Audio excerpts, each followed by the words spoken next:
Hi, and welcome to Kale Houser Leadership Secrets podcast. Today, I want to talk to you about being a technical expert does not necessarily make you a leader.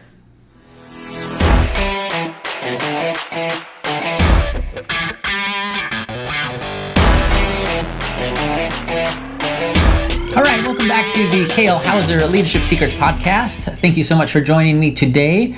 Today I want to talk about a little thing that is common in the workplace, especially where promotions are normal and a natural progression is people that are technical experts in whatever it is that they are doing, right? So they know how to do a job, a specific set of skills, and they eventually get promoted, right? Because that's a natural progression in any business, whether it be the military certainly, or a government organization or a private organization. The dishwasher in a restaurant eventually becomes the busboy, eventually becomes a server, eventually becomes an assistant manager, eventually becomes the manager, and so on and so forth, right? Depending on how big the overall organization is. This happens throughout corporate America, certainly, and almost in pretty much any industry, there's that opportunity to move up.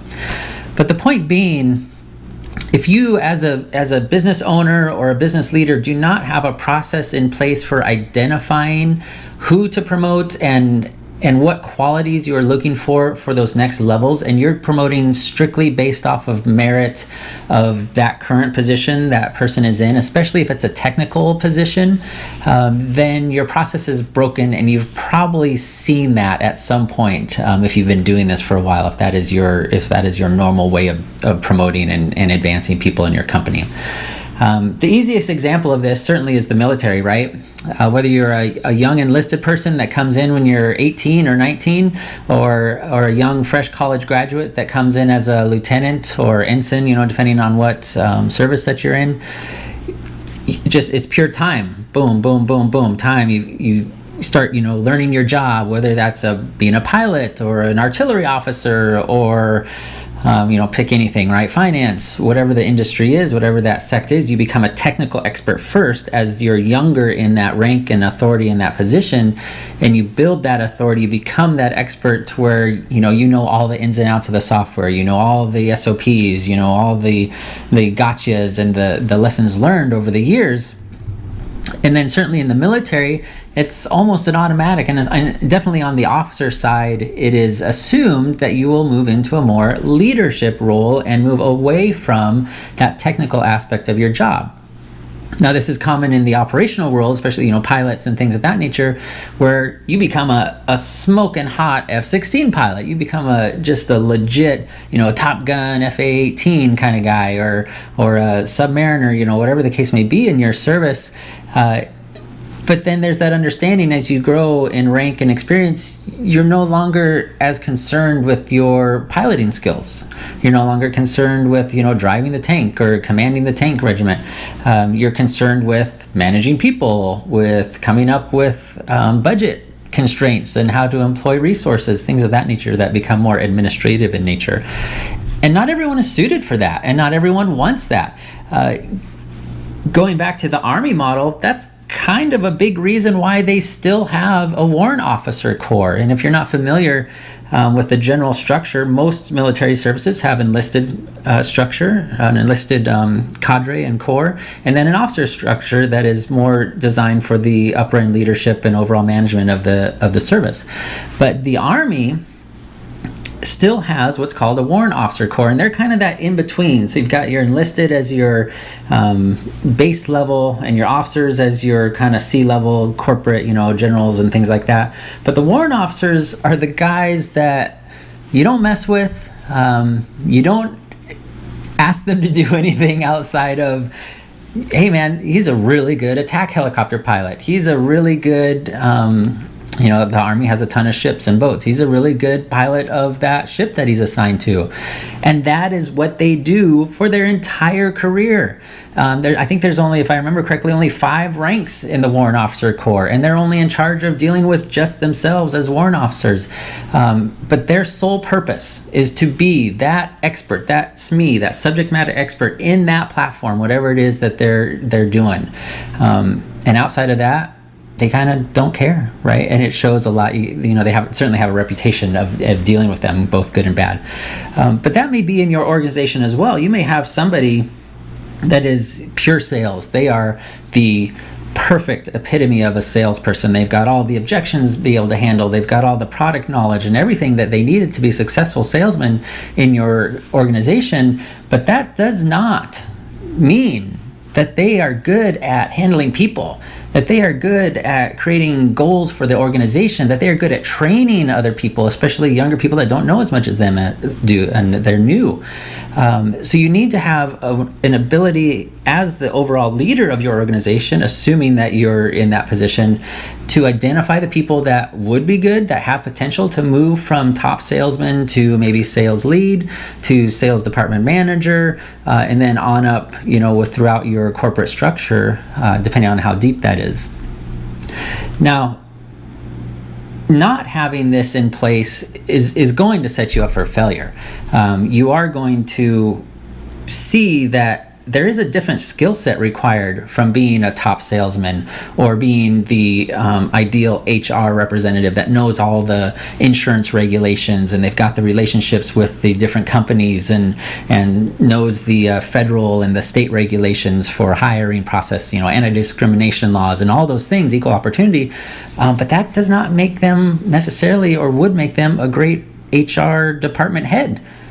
Because it's a different thing. They may be really good at regulations, and certainly another industry that comes to mind is lawyers, right?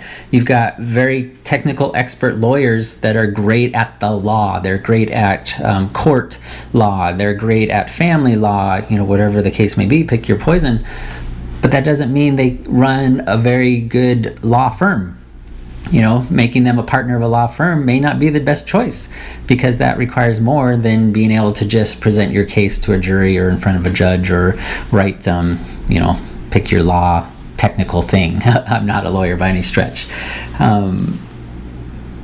But you'll see this a lot, that especially if your organization is bottom heavy, as in there's a lot of technical experts and maybe only a few leaders, you need to put in place some sort of either a way to identify, a way to groom, or a way to develop future leaders in your organization. If that is your model, that you want to create an organization that hires from within, promotes from within, creates that continuity of, that department head, he's a really good department head because not only does he know the regulations, he may not be completely up on it and be able to tell you what exact paragraph that they're in anymore to reference, but he can tell you pretty good where to find it and or who to call to get that information.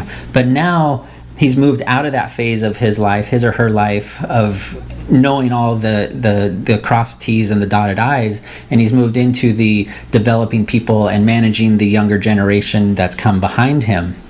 And you want those people. That is, in my opinion, the way to bring up an organization, right, is to bring it up organically. There are certainly some fallbacks that you could run into depending on how big your organization is, with competition and maybe not having enough space for everybody that is showing that merit to be promoted.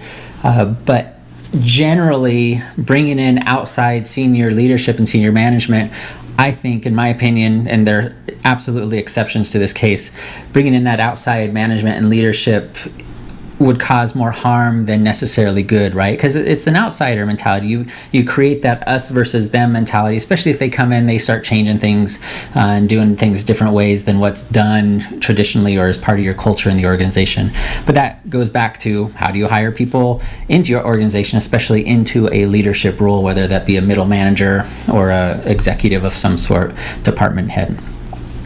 But a lot of people, and don't discount this, and this is something that you need to know just as part of being connected to your team, a lot of people are okay staying as a technical expert. This is certainly the case. You find this a lot in the military, and I certainly had experience with this, because I was older. I was a good almost 10 years older than most of my, because I cross-trained and things into the operational field as a captain, and I had already done some enlisted time before that. So my nickname throughout training in MQ9 training was Grandpa Kale, because I was legitimately 10 plus years older than some of these kids that had come out of or fresh out of college, right? I had already done all those things, and I had been enlisted for 5 years and then had been an officer and a year deployment to Afghanistan at that point for 4 years. So I had been in the Air Force for a little over 9 years when I cross-trained into MQ-9 to become an MQ-9 pilot and entered that world into the pipeline with, hey, guess what? All brand new lieutenants who had just graduated college.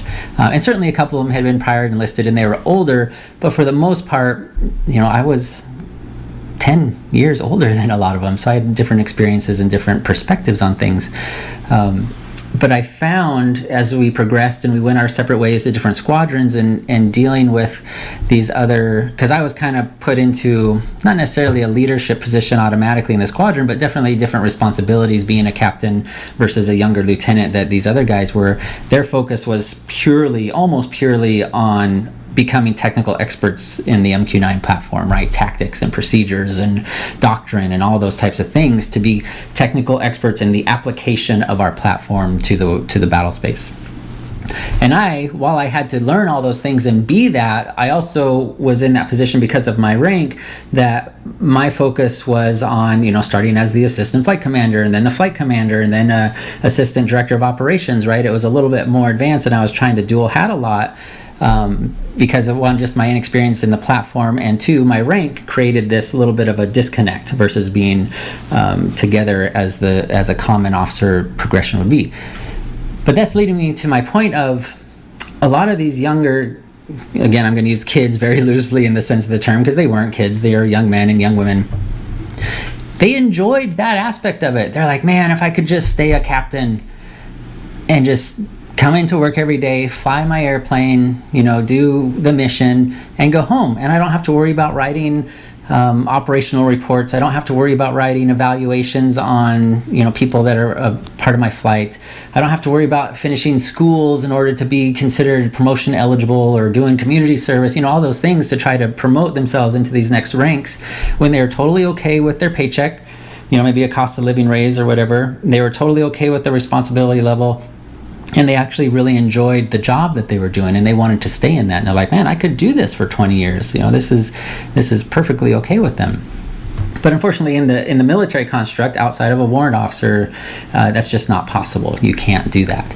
And I want to really encourage you to analyze your organization. Is that something that you offer for people, or is it you're either up or you're out kind of mentality? Because that happens a lot too in corporations of, well, hey, you didn't get that promotion, or you weren't competitive for that promotion, so we got to let you go, right? Because this is an up or an out kind of mentality or structure, and that is just as bad for your organization as a stalemate, as a stagnation type of culture where you're hiring all from the outside and nobody that enters in the lower levels of your organization has any opportunity or chance beyond that one or two superstars to excel. I hope that makes sense to you. The point that I'm trying to make of just because you're a technical expert does not necessarily make them an automatic leader, right? It's kind of like this was common in the military, especially with squadron commanders, like, hey, just because you can run a 6-minute mile doesn't make you a good leader, doesn't make you a fantastic squadron commander. It's like, cool, you're a good runner, but how are you applying that? Are you helping other people become great runners and passing their physical fitness tests? Are you helping other people, grow and things like that? One does not necessarily equate to the other.